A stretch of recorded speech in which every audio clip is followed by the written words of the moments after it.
Hi everyone, welcome back. My name is Nico. I use he, him pronouns. I'm a white man with parted blonde hair, large blue and brown spectacles, and a green shirt. I'm seated indoors against a purple wall and some bookcases. And like 25% of the global population, I'm disabled.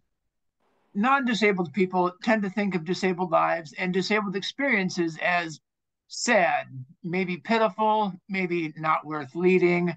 But I don't know, guys. I've been disabled a really long time, and life would be very boring if we were all always sad, or all always angry, or even all always happy. Disabled joy also exists.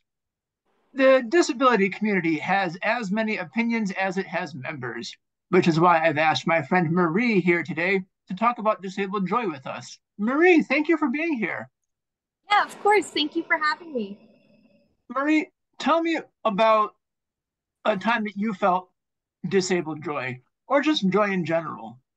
Yeah, and just to begin with, a visual description, I am a pale skinned woman that is kind of in shadow a little bit, migraine mode, so we don't have a bright light on today. Dark hair that has some hint of purple to it, black glasses, and a dark gray shirt. And yeah, so I I feel like I always experience some type of joy every day, especially as someone who is autistic. I find joy in little things. Like, I feel like one of the biggest things I got so excited for was a couple hours ago. I found out two of my favorite musicians are made a song together, and that I like literally happy flapped and everything because I was like, oh my gosh, this is so great. And I enjoyed it to myself, and joy just comes in like the littlest things. Other people might not have freaked out like I did, but that's okay. That's fantastic. Thank you. I agree that joy can come from pretty much anywhere. Um, how has being disabled affected your ability to pursue joy or to pursue happiness? yeah, Can you talk about I that? Yeah, I think it's definitely impacted my ability to pursue joy a lot because on top of being physically disabled, I am, like I said, I'm autistic, but I also live with mental illness. I have bipolar disorder, I just found out not too long ago.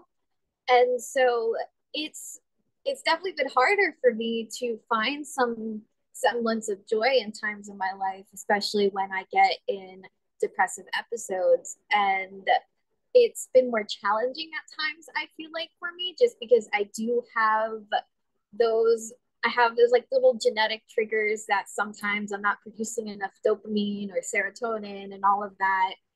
So it does actually impact how I can feel joy at times, but I try to be mindful because, like you said, we've been disabled a long time and living a miserable life would be so awful. And so I allow myself to feel things, but I also try to find some type of joy, whether it's looking at my dog. Like, whenever I'm like really low, I can look at my service dog and that will just make me so happy and my heart would feel so full. So even in the moments where it can be harder to find joy, because I know I'm definitely not alone when it comes to that struggle. I feel like when you live disabled in an ableist society, there's no way you are, well, I mean, there's some way to. I'm very impressed with the people who don't have that impact of the mental impact of ableism. But in my experience, it's been impossible to deal with ableism and not have that impact my own mental health. So that was a long winded answer. And I hope I answered your question because I forgot. I think you did. We accept all answers here, long-winded, short, whatever. Thank you for your input, and I'm glad you have your service animal. The service animal is doing well, yes, Oh, thankfully, last year this time she was going through I so much, recall.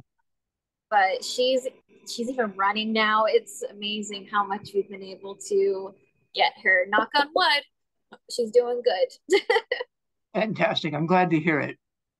Marie, what do you want non-disabled people to know about disabled life or the quality of disabled life?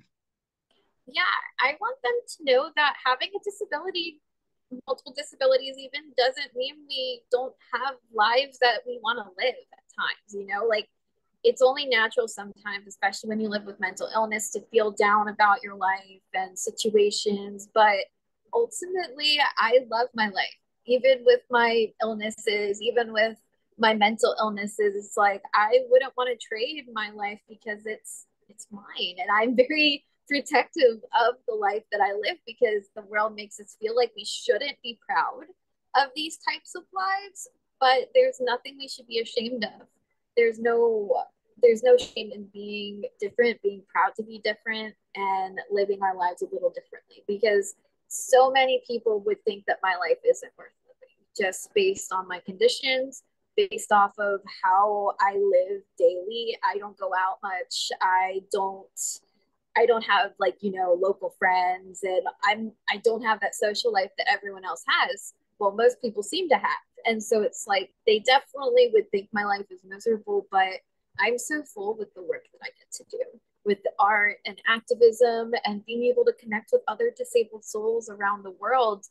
There there's nothing more empowering and makes my life worth living than that. That's wonderful. Marie, thank you for your time today.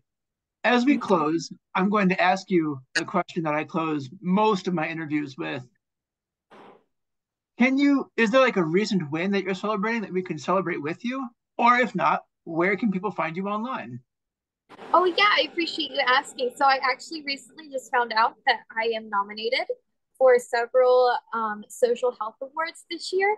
Dude, Last last year I was a finalist in the Community Cultivator. So this year I was nominated for my art, community, social media type of stuff. So that was pretty exciting to find out.